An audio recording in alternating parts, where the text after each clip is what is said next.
Ugh, who's calling at this hour?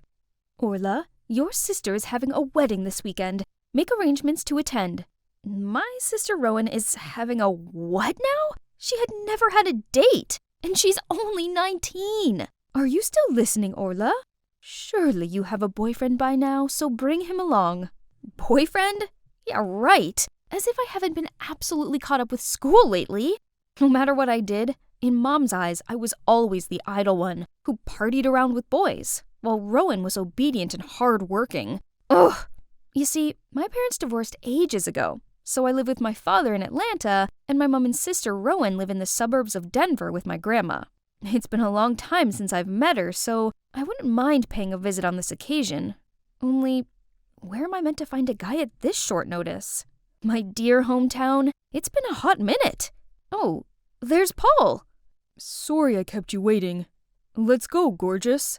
Let me introduce my boyfriend, a local college boy that I found on the internet. Even though we're on business terms, look at him. Handsome, gallant, and polite. I hit the jackpot. As we pulled up at the house, I saw my grandma waiting outside with a casual-looking guy. Oh, he must be my future brother-in-law. I happily ran over to hug Grandma. Rowan, you're back. Mata has been waiting for you. My, look at our match made in heaven. Is she confusing me with Rowan? I was about to correct her when suddenly the guy pulled me close and said, We are indeed a charming couple, aren't we, honey? Excuse me? Where is he putting his hand on? And is his eyesight just as bad as Grandma's to think I was Rowan? Just then, Rowan stepped forward, but strangely, she just smiled at us, then linked arms with Paul. And this is my boyfriend, Grandma. Do you think we look great together? What's wrong with everyone? Had I been zapped into some parallel universe or something?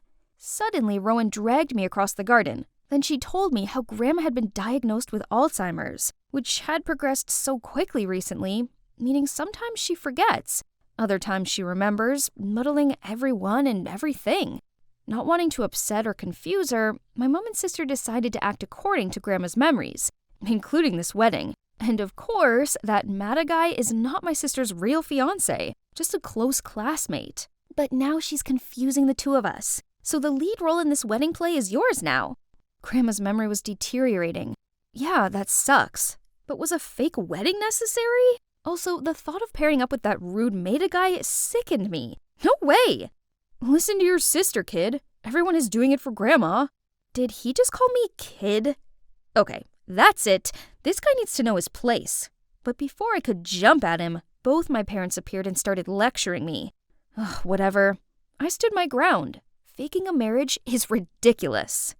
Happy now? Dad's little girl is acting spoiled again. Please, I raised her just fine. And you, if you'd taken care of your mother better, she wouldn't have been this way. Not again. They only see each other once every couple of years, but the bickering always followed almost instantly. What's going on? You two have never been at odds. What's wrong? At the sight of Grandma, Mom and Dad suddenly took a 180.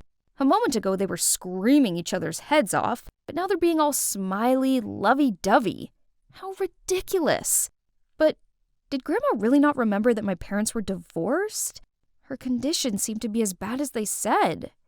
This meant I had no choice but to go along with their plan to make her happy. However, I was no professional actor. Constantly improvising according to Grandma's memories was not easy, especially when I was stuck with the annoying Maida for a scene partner. My mind was too full of thoughts to sleep properly, so I got up extra early and went for a stroll in the garden. Out of nowhere, Maida ran to me and grabbed my hand. Did you sleep well last night, Bae? Huh? Who's he acting for? In this empty garden? Or is this just an excuse to touch me? I forced my hand away from his, but then he had the audacity to whisper in my ear. Shush, Grandma's watching us from upstairs. Ugh, what a creep. Meanwhile, Rowan said she wanted to please Grandma, but actually, she wasn't even a little bit cooperative. At lunch, while I had to squeeze out a smile as Maida spoon-fed me soup, Rowan was being distant toward Paul, her boyfriend. Paul, my sister, also likes being fed. Right, that's her favorite dish. Paul got the point right away. So he scooped up some soup and gave it to Rowan as Grandma watched expectantly. But for some reason, my sister seemed irritated, shoved his hand away, and said she's allergic to it, which was some total nonsense. Grandma was obviously discontent hearing that, then stood up to leave the table first. "What's the matter with you, Rowan? You didn't have to look so annoyed in front of Grandma. Why can't you just work with Paul?" That's how Rowan's always been. She's shy and couldn't open up easily to strange guys as you can. What did she mean by that?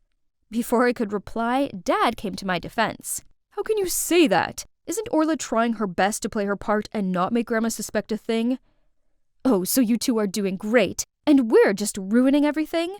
There they go again. Usually Rowan and I would just stand there and watch, because only our Grandma can stop their fights.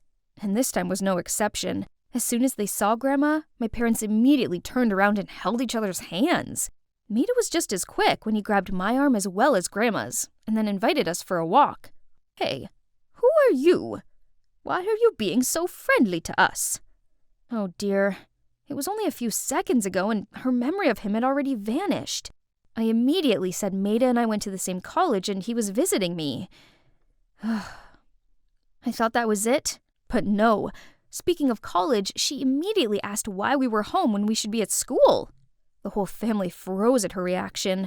My parents carefully mentioned the wedding to see if she remembered anything. But she snapped. "How can you talk about marriage when my 2 grandchildren are still of school age? Have you two lost your mind?" So, the next morning, I had to go to the university with Rowan. But the cherry on top was riding this tiny pink bicycle together per Grandma's order.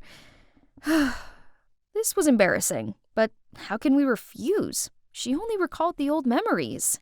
So I wandered around here all day waiting for Maida and Rowan to finish their classes. Suddenly I spotted Paul with some girls. "Hey, what are you doing here?" "Oh, Orla, I'm just giving directions to these freshmen. Actually, I'm waiting to pick up your sister."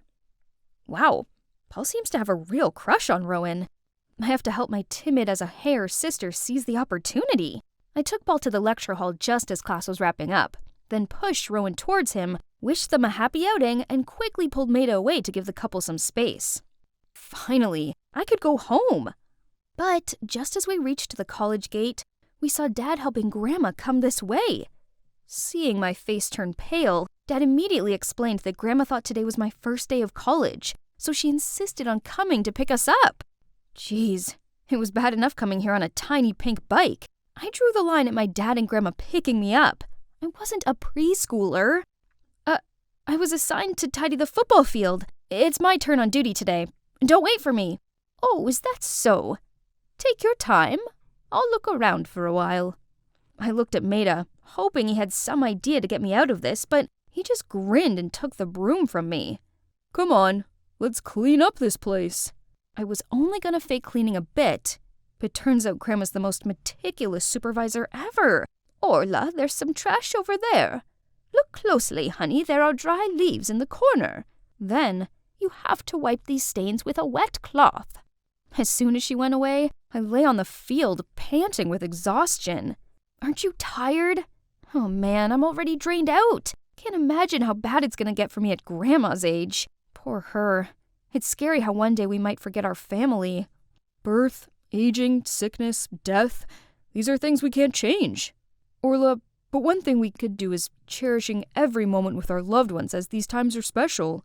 I was so wrong when initially I considered Maida as an impolite, annoying person. His deep thoughts made me feel comfortable enough to pour my heart out about my family. Why my parents divorced, why I didn't visit Grandma as much as I should have, and all the fights with my sister Rowan. We talked loads, and it felt like we've known each other forever. That night I kept tossing and turning, and couldn't stop thinking about how Maida diligently helped me clean up, about our conversation in the afternoon, and the way he helped me stand up. Oh, what's wrong with me? It's undeniable that this side of him is so attractive. But there's one problem. When we were leaving, he said to me, "See you tomorrow, Rowan." Yes, Rowan. How could he? Was it because all these acts in front of my grandma got him mixed up? Or is it because she's always on his mind? Never mind. It's none of my business. The next day I was sick of strolling around the campus, so I went to class with Rowan and Maida. Rowan's right. They seemed really close. During the lesson, both of them listened attentively to the lecturer, then turned to discuss with each other. Maida also patiently explained the part Rowan didn't understand to her. Hey, what are we going to have for lunch? What's good in the canteen? You will take this course next year too, so focus. And then they got back to their discussion, as if I was invisible. Ugh, how frustrating. Hey, are you jealous? Don't be, we're just friends. Why did she say that? Jealous? That's absurd. Still sulking? How about we go to the cinema tonight? I'll help you too. And here we are. As planned, I would sit next to Maida while Rowan would be with Paul. Sounds good. But when Rowan was about to settle next to Paul, Maida immediately took that seat. So he didn't want to sit next to me, or he didn't want Rowan to be with Paul? Either way, he obviously didn't have feelings for me.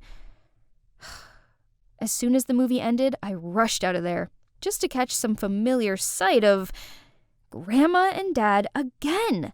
She started nagging and insisted on escorting me home. Why are you still out here at this hour, Rowan? There was a lot to prepare for the wedding. Now the wedding's back on?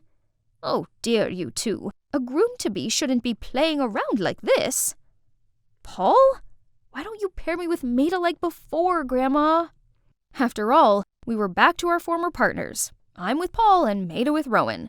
Well, it's just a fake wedding, so it doesn't matter who I was marrying to, right? But what was this uneasy feeling? And then, it's like Grandma had telepathy to hear my wish. Right before the ceremony started, her memory suddenly reset. What are you doing sitting here? It's time! Get up there! She dragged Maida to the altar and told the best man Paul to step aside. Oh, how cute. And everything after that was like a dream. I walked down the aisle. Maida gently looked at me and sincerely made the vow. His acting was flawless, while I was buzzing with nerves. Sensing this, he gently held my hands to calm me down. I do. The crowd burst into applause, and among them I spotted Grandma's joyful face. Despite the exciting moment, I didn't let myself forget another important mission, which was helping my big sister to get a boyfriend. So I threw the bouquet to Rowan and winked at Paul. But weirdly, she didn't seem happy about this. That evening, after all the guests left, I went to look for Maida. To be honest, I really wanted to know if he felt the same as me. Here he was, but why did he look so agitated? I was about to call him when out of the blue he bolted to punch Paul repeatedly. You jerk, stay away from Rowan, got it? What's going on? They're fighting because of Rowan? So Maida really was pretending at the ceremony? He liked Rowan, not me. Didn't you say you're just friends with Maida? What's all this? Friends don't get jealous when someone else is flirting with you. Orla, it's not what you think. Knew it. She thought she could fool me again. I turned around and was about to chase after Paul to check on him, but someone's hand grabbed mine. It was Maida. Paul is not as kind as you think he is. Turned out the reason why Rowan was awkward around Paul was because he always tried to touch her. Not to mention girls on social media were calling him out for taking advantage of them and cheating on them. Both Maida and Rowan knew it all, but they tried to put up with it through the wedding. However, he kept crossing the line, so today Maida decided to teach him a lesson. So how I acted at the movies that day and just now was to protect my friend, not because I'm jealous. I didn't know he did so much for my family. Orla, how come you're here? Isn't it still the school year? And also, your parents are so weird. When did they make up with each other? Oh, she called me by my name. She even questioned who Maida was. Her memory seems to be perfectly back. Thinking our grandma had recovered, Rowan quickly called our parents. We were over the moon thinking a miracle had happened. But then, the doctor crushed our newfound joy, saying it was a phenomenon called terminal lucidity, meaning our grandma didn't have much time left. None of us wanted to believe it. But there was nothing else we could do but make the most out of the precious little time we had left with her. I also decided to put college on hold to live with Grandma during her last days. Each morning, we would go for a walk together as I listened to her stories of the old days, and then share with her some of my fondest memories. Mom and Dad still bicker and then make up. Some things never change. But Rowan and I are getting along much better. Turns out we have more in common than we realized. And Maida? he still comes over to visit Grandma. Then one day, Maida was saying goodbye to me when Grandma suddenly shouted out loud, "Where do you think you're going? Still got loads to prepare. You think the wedding is a joke or something?" Wedding again? We froze and looked at each other till Grandma yelled at us a second time. But this round, maybe Maida and I wouldn't need to act anymore. Because when I asked him if he was ready to take a vow again, he replied, "Of course, Orla. I'm always ready to say those words to you every day."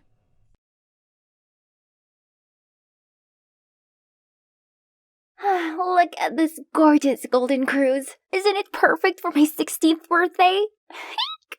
Here comes the most exciting part of tonight. Gifts, of course. All the guests lined up, eager to hand me their presents. Mr. Robinson bought me this eau de parfum in a dainty gold bottle. Yep, approved. What's next? Ooh, a pair of Jimmy Choos from the Mitchells?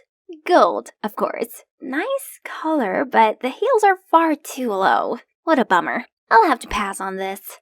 That's right. Every single thing of mine needs to follow specific standards. Why, you ask? Well, my mom saw me as her beautiful angel deserving wonderful golden luxuries since the day I was born with this silky blonde hair and sparkling amber eyes. So much that she immediately changed my nursery interior to gold, along with all my baby clothes and toys to match my features. Throughout my childhood, Mom continued to spoil me with life's wonderful golden luxuries. One time, I asked for a piano, then voila! A grand classical one made from pure gold appeared. Can you believe that? Another time, I said I wanted a pony. Then, without hesitation, she took me to a farm to meet Goldie, my new mare with the shiniest golden coat. Mom, thank you so much. Honey, gold is the symbol of power and divinity. You must always remember how special you are and never accept anything less than perfection. And those are the words I've been living up to. Back to my birthday party. It's time for birthday cake! But the flowers are pink. I want it all gold. Chef friends, please scrape them all out and replace them with gold ones. I couldn't believe my birthday was almost ruined because of that. Mom patted me on the shoulder to comfort me, while Dad just gave a disapproving look. It's just a cake, Lola. How are you going to fit in out there if you insist on being so picky? Maybe you should join a public school to open up your eyes a little. School? That's not a bad idea. Always being homeschooled meant I didn't have any friends. Even the guests today are all my parents' business partners. But Mom opposed the idea immediately as she didn't want me to go through any hardships. Don't worry, Mom. I'll choose a school that fits all my standards. Pretty please. And, of course, she couldn't say no. So, here I am, negotiating straight up with the principal. I suppose painting your locker gold and bringing a personal chef to school and such are doable, but I'm afraid we don't have a private piano room. Then build one. Also, we only have outdoor sports field and swimming pool. So, just install a roof? Don't expect me to play sports in the scorching heat.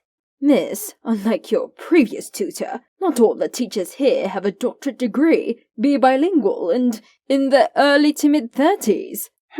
In that case, no biggie. I'll just find another school then. No, wait. Give me time. As long as your family sponsors the school as promised, I will definitely make it happen. There you go. Finally, it's my first day of school. Immediately, all the students already swarmed around me in awe of my noble vibes and fashion sense. No surprises, as this school needs a serious makeover. But wait, that blonde girl looks pretty neat. Ooh, she even carried a yellow Chanel classic flat bag. What a coincidence. Mine's a limited edition. I went to talk to her right away. Her name's Beth, and we just naturally clicked after a brief chat about fashion and cosmetics. Seemed like I found myself an amazing bestie. Every day after class, I took Beth on shopping sprees at Saks for bonding. I got her all the clothes and accessories in gold and yellow, just like mine. I even talked her into bleaching her hair to be bright as mine. We're basically twins now. There's just one problem. Wherever we went, the boys followed. If you go out with me, I'll give you the latest Gucci collection. Sorry, I just bought the whole store. I can pick the stars for you if you want. Is that so? And What should I do with those useless rocks? My dad just bought me a Ferrari. I can take you anywhere. Good for you. Too bad my Rolls Royce is there. Bye. Why do they have to make such a scene? There's no way I'd fall for those idiots. I want my Prince Charming who meets all my golden standards. How about just letting everyone know my ideal type? Then I can suss out the pyrite from the real deal boyfriend material. With no time to waste, I created an Ask Me a Question story on IG and asked Beth to cooperate. Now all I have to do is to list my requirements. The next morning at school, all of the dorks finally left me alone. Oh, except for this guy. Hey, Sugar Plum, I can be the man of your dreams. So, this is Josh, captain of the soccer team. Also the hottest boy here. It seemed he met all of my standards. Is he my perfect missing piece? I was dead wrong. During our date, he blabbed on non-stop about how terrible it was for him for being too rich and too handsome. Ugh, how I longed to shove the steak right into his mouth and go home. But I suppose he did meet my high standards, so maybe I should give him another chance. The next morning, during PE class, Beth dashed toward me, holding a super-duper stinky shoe?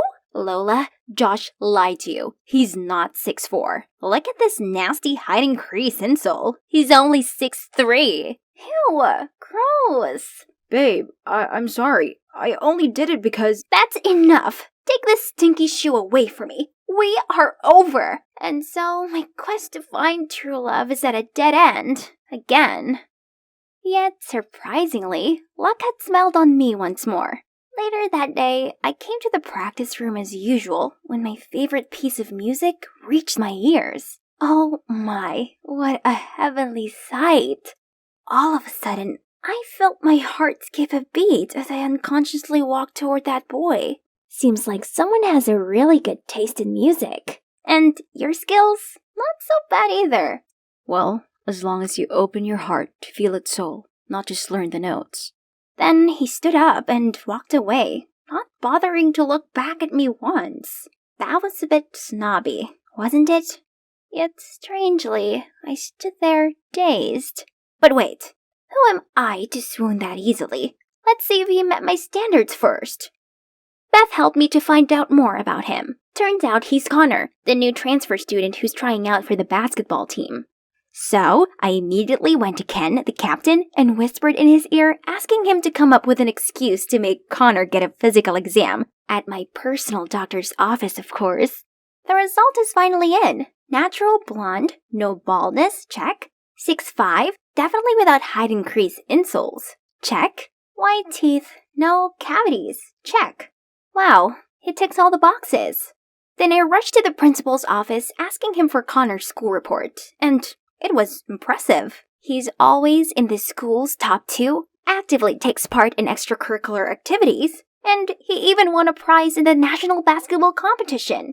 Oh my god, he's perfect. But wait, there's one condition left. This should be easy. Just a little higher. Higher. Ah, there they are. But these girls were way too obsessed over his abs. Those are mine, okay? That's right. There's no doubt that Connor is my Mr. Right.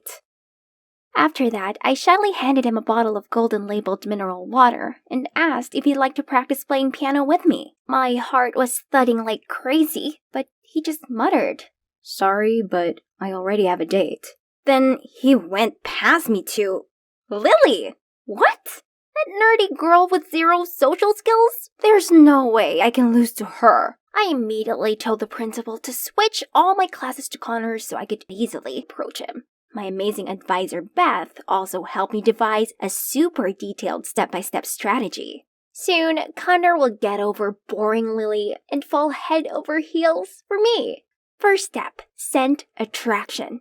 Beth told me that Connor loves this no-brand perfume, so I sprayed a bunch of it on and confidently walked into class. But why do people keep sneezing so much? Even Connor was also frowning and holding his nose. Hey Lola, you didn't shower this morning, did you? Spraying a whole bottle of cheap perfume won't help. Then the whole class burst into laughter. Ugh, how humiliating. Okay, plan B. Beth suggested a grand confession. Great idea. So when school ended, the cheerleaders and I started a formation right in the middle of the entrance to ask Connor out. But before he could react, a girl suddenly lost her balance and dragged everyone down on top of me. Ouch! This time was sure to move him to tears. But when I was cheering for him, Connor somehow missed his shot and the ball flew straight at me, causing me to tumble face first into the armpit of this smelly guy. Yuck! Why did everything keep going wrong?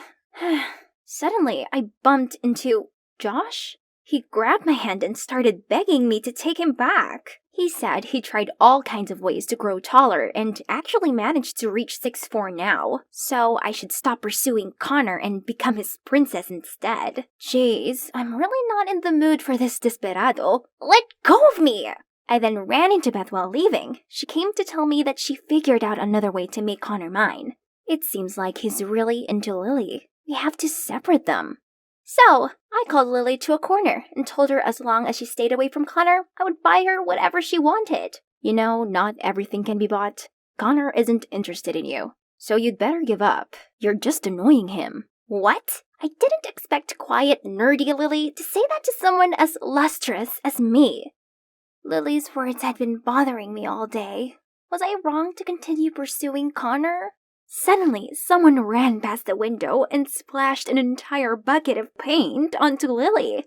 I sat there baffled at what had just unfolded, when Connor immediately took his jacket off and covered Lily up. You're behind this, aren't you? You've really crossed the line. Stay away from us. Wait, he thought I did that? It's true I didn't like Lily, but I just wanted her to stay away from him. I never wanted her to be covered in ghastly purple paint. But the worst was yet to come, as the next day, Connor arrived at school with pitch black hair. Your beautiful hair. Why did you ruin it? But Connor just tutted at me and tried to pull Lily away. You know, there's so much more to Connor than his hair color. Do you even like him for him, or just because he happened to meet all of your absurd standards? If you're really into him, why not change your standards for him? I was speechless. Lily was right. I really thought all those standards were enough to make up an amazing boyfriend. Then I realized how Josh had what it takes. Still, I didn't want him. I only wanted Connor. Let's go, Lily. Someone this naive and spoiled will never understand what true love is. Leave her to her scheming. Wait, why do you keep insisting that I'm the one who harmed Lily? Drop the act. I know that paint stunt was just one of your many dirty tricks. Beth's already sent me the video where you failed to bribe Lily. Huh? Beth? Why did she do that? I was still clueless when suddenly the principal called Beth to his office. I rushed there to find out the culprit splashing paint on Lily was caught, and he revealed that the mastermind was Beth. At first, she tried to deny it, but when the boys showed us their texts about the deal, she had to tell the truth. You stole everything from me. Before you came here, I was the it girl, but now people only see me as your replica. Why are you so obsessed with that hideous golden color and your stupid standards? I can't believe Josh actually likes you, while I was the one by his side when you dumped him. Huh? So Beth liked Josh all this time? She even accepted to date him in secret. But turned out Josh only treated her as a side piece while he tried to win me back. If I can't have Josh, you can never have Connor. Unbelievable! So all this time, I'd let a fox guard the geese. I couldn't bear this place any longer, so I skipped class and went straight home. That night, on seeing how upset I was, Dad came to comfort me. I cried and told him all about my love life and friendship troubles. Honey, maybe it's time you saw others differently. Those standards don't mean anything. You should open your heart and allow yourself to see the good in people. Dad was right. I was so dead set on them that I couldn't see the true nature of the people around me. I chose Beth and Josh based on those standards, but both of them let me down. Meanwhile, Connor deliberately broke them, yet I couldn't shake him from my mind. The standards were like my music sheets. I played each note correctly, but I was so caught up in the practical side of it that I'd forgotten to embrace the soul. So the next morning, I went to apologize to Connor for the troubles I caused him and Lily. I just want you to know, I really like you, no matter what color your hair is. But may I ask you one question? What is it about Lily that you like so much? What? You think I'm dating Lily? She's my cousin. Uh-oh, this is so embarrassing. But wait, in that case, does that mean I still have a chance? Do you remember when you were 10, you participated in a children's piano contest? A gold necklace was stolen from the hotel you were staying at. Yeah, I just have a vague recollection about that incident. The suspect was a blonde boy, a female employee's son, but I noticed the necklace peeking through a man's pocket instead. Leave the boy alone! This man is the thief! So that kid was Connor? He was grateful and super impressed with the innocent and righteous girl back then that he recognized me right away the day we met again. However, when he saw how cocky I was, he thought I'd changed for the worse and ignored me. Now I see the admirable girl I know is still there after all this time, so I wouldn't mind if we start getting to know each other anew. Really? Wish me luck this time, you guys.